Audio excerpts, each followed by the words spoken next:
All right, let's get right into it. There's this guy at the very heart of the AI revolution who isn't just talking about the future, he's actually put a deadline on it. His name is Emad Mostaque, and his story you'll see is just as complicated and disruptive as the technology he's become famous for. So this is the question that really drives him. And listen to that wording. He's not just talking about AI making our jobs less valuable. He's talking about our brain power becoming negatively valuable. A future where, on any team, the human is actually the least efficient part of the equation. It's a pretty wild, almost terrifying thing to think about. And yeah, he's literally counting down. As of right now, he believes we have about 800 days until we hit that point. We're talking late 2025, maybe early 2026. So for him, this isn't some far-off science fiction fantasy. It's an urgent flashing red light that we need to deal with right now. So who is the person sounding this crazy alarm? I think to really get a handle on his prediction, you first have to understand the very personal journey that got him here.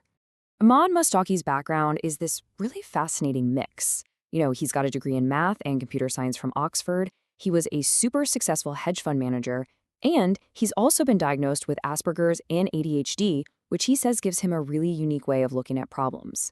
And all of that comes together when he found Stability AI, the company that would seriously shake things up. Now, what's really interesting is how this whole mission started.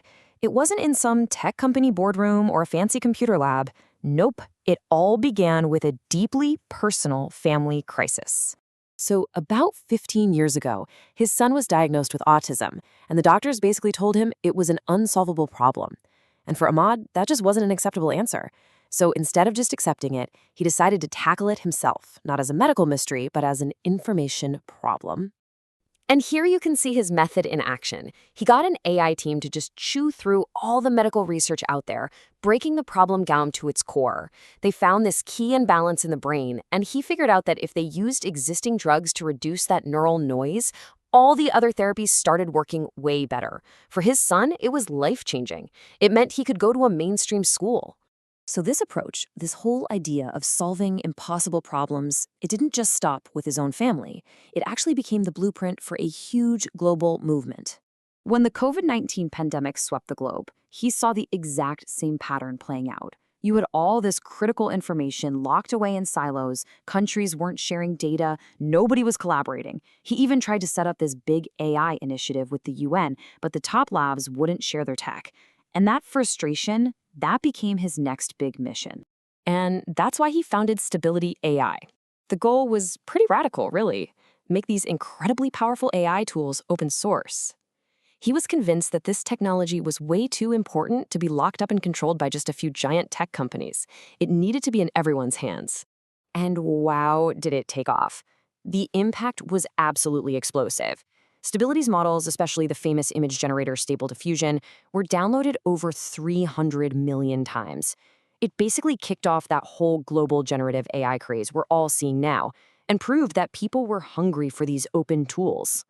But while the rest of the world was having fun making AI art, the story inside Stability AI was getting a lot more complicated. The vision was incredible, for sure, but the reality of building a company around it, well, it was messy. And this brings up a really crucial question.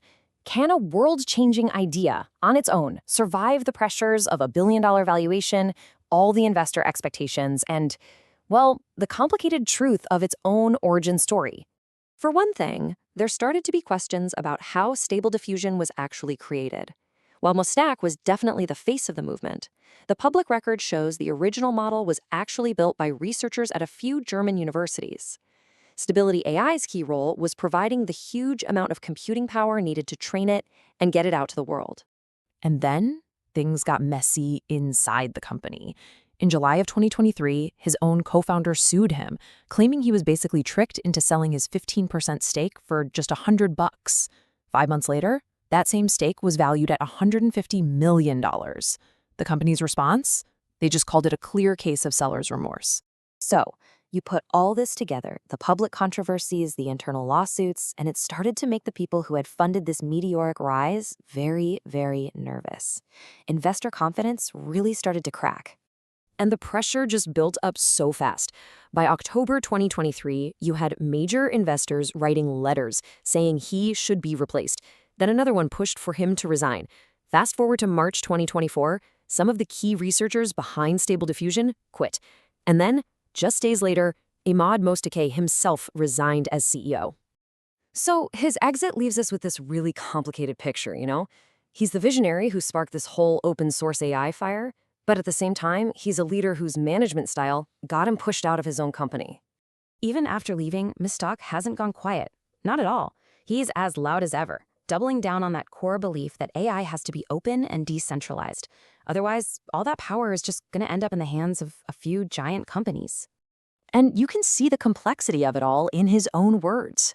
In basically the same breath, he calls generative AI the biggest bubble of all time and also a $1 trillion investment opportunity. He sees the massive hype and the world-changing potential all at once.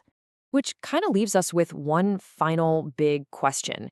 When you're talking about technology that could truly change the world, what kind of person does it take to get it there? Do we need the flawless, polished manager who can steer the ship perfectly?